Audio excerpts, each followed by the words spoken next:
Maths by Mohit Sharma YouTube channel पर आप सभी का स्वागत है। आज के सेशन में समझेंगे कि प्रिपोशन के ऊपर एग्जाम में किस तरह से क्वेश्चंस पूछे जाते हैं और उन सभी को सॉल्व करने की बेस्ट अप्रोच क्या होगी। देखो, प्रिपोशन का एक बहुत फेमस सवाल है और 90% केस में वही क्वेश्चन एग्जाम में रिपीट होता है। तो आप चीज़ों को ध्यान से समझना।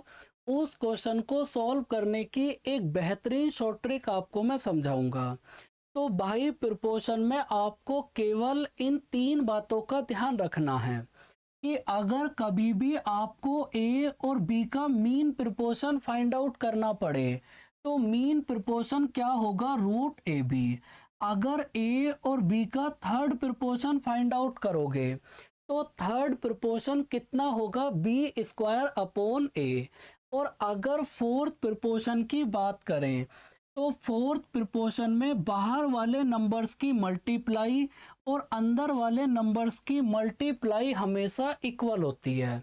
अगर आपको ये 3 पॉइंट्स पता हैं तो आप प्रिपोशन का कोई भी कैसा भी सवाल बहुत आसानी से सॉल्व कर सकते हो। देखो, इन पॉइंट्स के ऊपर प्रीवियस ईयर में किस किस तरह से सवाल पूछे गए हैं। तो भाई, आपको बताना है कि 6 और 24 का मीन प्रोपोर्शन क्या होगा। तो आप इन दोनों की मल्टीप्लाई करो और उसके बाद इसका रूट कर दो। तो हमारे पास 6 और 24 का मीन प्रोपोर्शन कितना आएगा, ऑप्शन नंबर ए मतलब 12। ऐसे ही अगर आपसे पूछा जाए कि 12 और 18 का थर्ड प्रोपोर्शन बताओ कितना होगा, तो भाई थर्ड प्रोपोर्शन क्या होता है, बी स्क्वायर अपॉन ए। मतलब 18 into 18 upon 12। B square upon a करोगे तो थर्ड प्रोपोर्शन कितना आएगा, 27 यूनिट। मतलब ऑप्शन नंबर ए होगा सही आंसर। ऐसे ही अगर आपसे पूछा जाए कि आप 18, 24 और 30 का फोर्थ प्रोपोर्शन बताओ कितना होगा, तो एक पॉइंट आपको मैंने अभी समझाया था कि भाई बाहर वाले नंबर्स की मल्टीप्लाई और अंदर वाले नंबर्स की मल्टीप्लाई हमेशा सेम होती है। तो अगर बाहर वाले नंबर्स की मल्टीप्लाई करोगे तो 18x, अगर अंदर वाले नंबर्स की मल्टीप्लाई करोगे तो 720 और इन दोनों को इक्वल रखोगे तो x की वैल्यू कितना आएगी, 40 यूनिट। मतलब ऑप्शन नंबर ए होगा करेक्ट आंसर। लेकिन एक बढ़िया बात क्या है, इस टाइप के क्वेश्चंस एग्जाम में बहुत कम पूछे जाते हैं, ना के बराबर। ज़्यादातर एग्जाम में ये क्वेश्चन आपको देखने के लिए मिलेगा। तो इस क्वेश्चन को आपको मैं बहुत बेहतरीन तरीके से समझाऊंगा। पहले इसका बेसिक कॉन्सेप्ट, फिर इसकी शॉर्ट ट्रिक, फिर डायरेक्ट कैसे आप सॉल्व करोगे। देखो, यहाँ पर क्या बोला है कि आपने चारों नंबर्स में से x को माइनस करा। भाई, अगर आपके पास 4 नंबर्स हैं और चारों नंबर्स में से आपने x को माइनस करा तो ये चारों नंबर प्रोपोर्शन में हो गए। अभी आपको मैंने क्या समझाया था कि अगर आप 4 नंबर की बात करोगे तो 4 नंबर में बाहर वाले नंबर्स की मल्टीप्लाई और अंदर वाले नंबर्स की मल्टीप्लाई हमेशा इक्वल होती है। तो अगर यहाँ से क्रॉस मल्टीप्लाई करोगे तो वही तो चीज़ बन जाएगी। देखो, प्रोपोर्शन में फोर्थ प्रोपोर्शन में 2 चीज़ों का ध्यान रखना कि पहले वाले 2 नंबर्स का रेशियो और आगे वाले 2 नंबर्स का रेशियो हमेशा सेम होता है। जैसे आपने यहाँ पर इस सवाल को सॉल्व करा तो यहाँ से x की वैल्यू कितना आई, 40। भाई, यहाँ पर हमारे पास x की वैल्यू कितना आ गई, 40 यूनिट। तो आप ये देखो कि पहले वाले दोनों नंबर्स का रेशियो और आगे वाले दोनों नंबर्स का रेशियो में क्या रिलेशन है। तो मेरे भाई, इन दोनों नंबर्स का रेशियो कितना होगा, 3:4। और आगे वाले दोनों नंबर्स का रेशियो भी कितना है, 3:4। तो अगर कोई भी 4 नंबर प्रोपोर्शन में है तो पहले वाले दोनों नंबर्स का रेशियो और आगे वाले दोनों नंबर्स का रेशियो हमेशा सेम होता है। तो इसी चीज को आप इस तरह से भी तो लिख सकते हो भाई, ये जो आपके सामने कहानी है, इसी सेम कहानी को आप इस तरीके से भी लिख सकते हो कि पहले वाले दोनों नंबर्स का रेशियो और आगे वाले दोनों नंबर्स का रेशियो हमेशा क्या होगा, सेम। बस इसी चीज को हमने यहाँ पर इस तरीके से लिख दिया, क्योंकि अगर चार नंबर प्रोपोर्शन में हैं तो पहले वाले दो नंबर्स का रेशियो और आगे वाले दो नंबर्स का रेशियो हमेशा सेम होगा। इसके बाद आपको बताना क्या है, आपको फाइंड आउट करना है x+1 और 7x+8 का मीन प्रोपोर्शन कितना होगा। कुल मिलाकर आपको x की वैल्यू फाइंड आउट करनी है, कितना होगी। x की वैल्यू को यहाँ पुट करोगे तो आंसर आ जाएगा। अब यहाँ से x की वैल्यू फाइंड आउट करने की सबसे बेसिक अप्रोच है कि आप क्रॉस मल्टीप्लाई कर लो।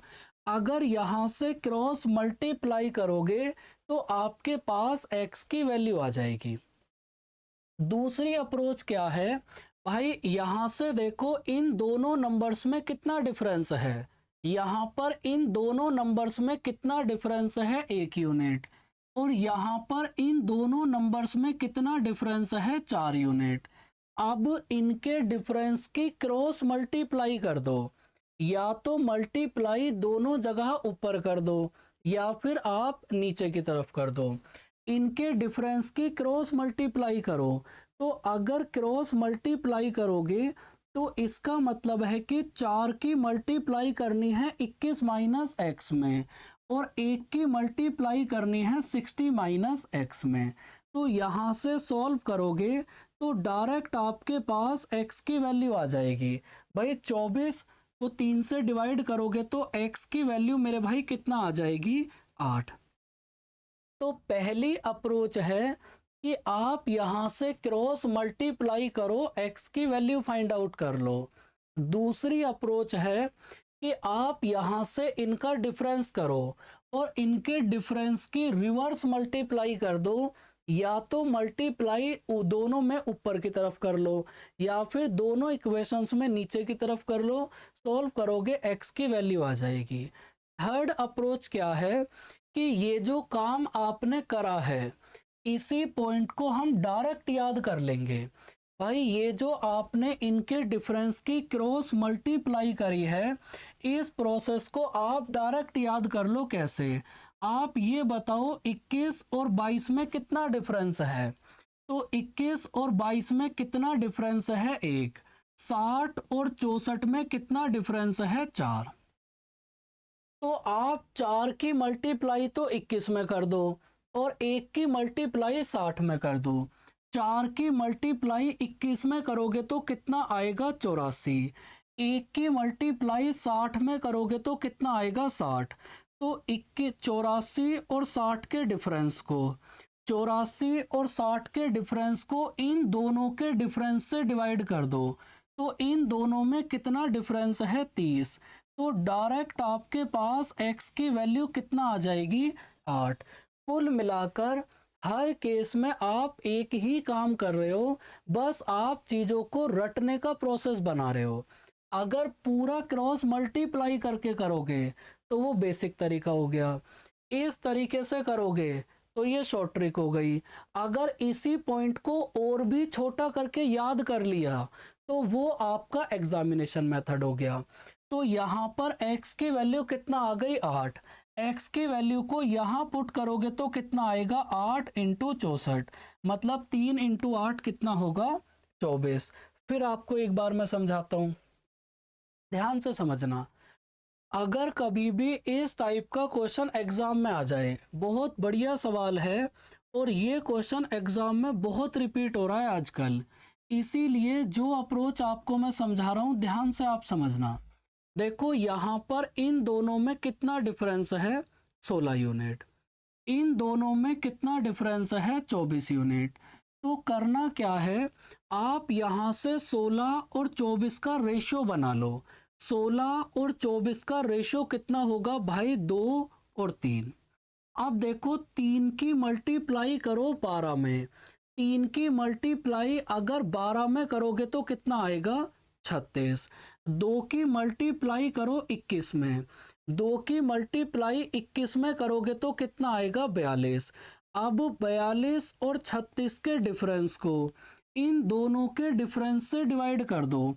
तो अगर 42 और 36 के डिफरेंस को इन दोनों के डिफरेंस से डिवाइड करोगे तो कितना आएगा 6। तो ये डायरेक्ट आपके पास x की वैल्यू आ गई। तो भाई x की वैल्यू हमारे पास कितना आ गई 6।